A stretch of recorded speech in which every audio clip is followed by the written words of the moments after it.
Hello and welcome to Eastfield TMD. Today I'm joined by Mick Worrall, who is the builder and director of building this fantastic O-gauge layout. And we're going to find out a little bit more about what inspired the layout, how it was built, and what you can expect to see when it comes to Model World Live in April 2025. So Mick, what actually did inspire you to build this layout? Well, I've always been very interested in Scottish modelling, and in my younger days when I was a train spotter, I spent many a happy day in Scotland looking around Eastfield amongst others, and just decided that Eastfield Depot would be one model that I'd build one day. This was about 30 years ago. Obviously looking at the real thing inspired me to want to build it as a model, which it started off as being N-gauge, then double O, and then when things started coming out from Helgen, which was the 26s, 27s, the 37s, etc., then it made sense to go bigger, which I did. And what you see now is the end result of 7 years of hard work between myself and all my colleagues. You know, I can't just take the praise for it myself, but you know, I've got a good team. So how did you actually start building a layout of this size? We're talking about something that's 70 feet long and almost 40 feet wide. Yeah. Where'd you start? Well, sitting at a table with my mates working out how we're going to do it, where we're going to put it for a start. We're very fortunate that we have got club rooms above an office, and we sat down. The shed started in my garage, and we realised that after building it, it was going to be an almost impossible task to put it in the garage for obvious reasons. And then we ended up with this place, and it started from there. First of all, we obviously worked out how much the wood was going to cost us and started building it between myself and my colleagues. I can't take full praise for it. It's been a hard slog for everybody that's involved. Obviously I've financed it, which means there's no argument about who owns what, which is a good thing. And it's just gone from there. And in terms of the buildings, I mean, just focus on the main depot building here. I mean, that's completely built from scratch, isn't it? Scratch built, completely, Plastic card, foam board, 3D printed skylights and things like the vents, etc. have all been that. But the rest of it is all plastic card, corrugated and then painted. And how do you actually find the designs and drawings for this? I mean, it's a very unique building, isn't it? Yeah, a lot of it's guesswork, if I'm being honest. We have looked at drawings, but by looking at old photographs that I took in the day and looking at YouTube and Facebook and things like that, we were able to sort of size it up with a loco at the doors, etc. So it's a lot of guesswork, but if it looks right, it is right in my books, and a lot of people have said that, so we're happy with that. Educated guesswork. Exactly, If it looks okay, it's going to be okay. Exactly. And then presumably you've had to apply the same thing to all the other buildings and layout as well. Pretty much, yeah.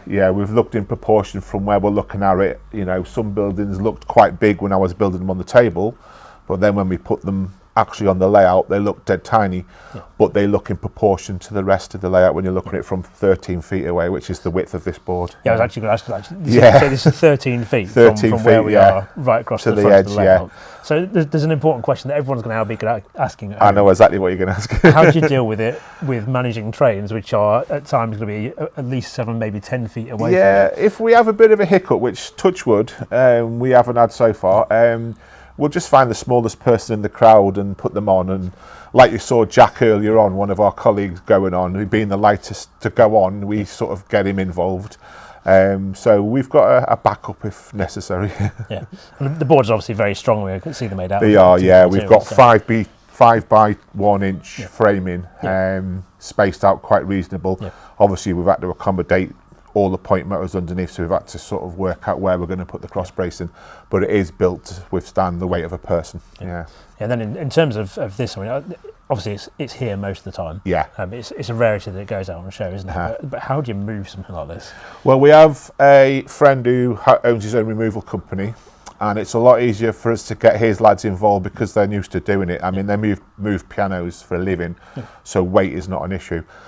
The colleagues, my colleagues in the club, we take it down, they stack it. I'm unfortunate, with health problems with my back and I can't help them, but you know, they have a great team that help me do it. We get it downstairs, it goes on the truck, which is always quite a nerve-wracking experience to watch it, you know. And that's not going to be a small lorry, is it? No, we use a 45-foot Arctic. It's the only way we can move it. It has to be a forklift jobby because some of the sections are quite heavy, and for health and safety reasons, we do have to use a forklift for it. Yeah. A true logistical exercise, and presumably all the buildings have to come off as well. They've got their own. Yeah, they all come off individually. They've all got their own packing cases. The layout itself's got all side panels which go up to allow it to stack. So my colleague Dale, who worked out how it's going to go on the lorry, and Ian, who's the removal, they sort of put it on the pallets and it fitted absolutely perfectly. So I couldn't fault them at all for that. Yeah. Super. So then coming back to the layout itself then, obviously I don't think it really matters how big a space you've got for a model railway. There's always going to be a compromise somewhere, isn't it, to actually make it work as a model railway? Yeah, yeah. Have you had to make any changes to the track plan to make it work for this? The track plan is pretty much what it would be on the depot. We've made compromises on Cowlairs Junction because in the real world it goes straight. As a model railway with a certain width and length, we've had to sort of curve it a little bit. But apart from that, it's as close as we're ever going to get it, you know. Yeah. So. Yeah. And then in terms of actually managing the trains, obviously you've got a storage yard at the back, but it's got quite a few intriguing parts with the flyovers, and it's also got the link into Queen Street Station. Yeah, well, we realised when we were at Glasgow with it that the trains going around, especially like the HST and the push-pull, they were going into the yard and there was having to wait for 1 or 2 trains to go in front of it. So people were saying, oh, where's the push-pull, which they were very interested in. Yeah. So we came back and got all our heads together and come up with the idea to put the ramp in and another fiddle yard, which works quite well. So we're able to run Queen Street to what I called it Edinburgh Waverley. Unfortunately, people thought I was going to do Edinburgh Waverley, so it was a bit of we had to change quickly, say, no, it's not Edinburgh Waverley. So we classify it as a high level fiddle yard for, you know, going backwards and forwards between Queen Street. And then the main line is just operated by whatever's in the yard at whatever time. Yeah. So we'll always have something running on it, and the depot will obviously be having locos running on it as well. So. And how do you actually control there? What control system do you use? We use a Z21 system. We have several handsets for different people to operate whatever part of the layout they wish to operate at whatever time. We have a rotor where we can change around, so we're not always having to be stressed out running the same bit. You know, we can chill out a little bit if we're doing the fiddle yard and so on. There's power boosters that keep the power, you know, up to where it needs to be. Yeah, so there's going to be some substantial power draw from all these big locos, aren't there? So. Yeah, very much so, because people don't realise that even the loco sitting on the shed, not doing anything, you know, they could pull 100 to 150 milliamps. That doesn't mean a lot to a lot of people, but if you've got 30, 40, 50 locos on the shed, half a dozen of them might be ticking over, that's a lot of power to be drawn, so the power boosters help. Yeah, definitely. Yeah. And obviously, being Scottish region based, there's a couple of really key locomotive classes we've seen. But what are your favourite signature trains that you have running? Oh, 37s without a shadow of a doubt. Yeah, I'm a big 37 fan, which is why I wanted to model Scottish, because of that very reason. Obviously, we have other locos that you haven't seen today, which you will see at a show in April. So we'll have some Gateshead locomotives and locos from other areas. We'll obviously have more rolling stock as well to entertain the crowd and yourself. So yeah, it's a little bit more work to do, a couple of tweaks, and we'll be ready. Yeah. But you're always actually developing the layout as well. It's not a layout where you're just standing here saying, oh, do you know what, it's finished. There's so many more things you want to do. It'll be a lifetime. Yeah. It'll be a lifetime. There'll always be something to change. I mean, a little bit more scenery here and there, a little bit of touching up. Yeah. We all come up with ideas, you know, a few more trees planted here and there, improvement all over the place, to be fair. Yeah. You know. And obviously Glasgow Queen Street Station, you're still working on that at the moment. It's now operational, isn't it? So. Working like there's no end, but you know, it is work in progress, and we hope that people will appreciate what we've done when we bring it to the show, and you know, the progress of it over the next year or two. Eventually, when it is finished, it will be able to go out as a standalone, so it doesn't always have to go out with Eastfield, because there's not a lot of places that can accommodate a big layout. So we're able to take Queen Street out on its own with maybe 6 to 8 operators, so it'll be a lot easier for shows to invite us. So that's a good thing. Fantastic.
Thank you very much for having us today, Mick, and for showing us around Eastfield TMD.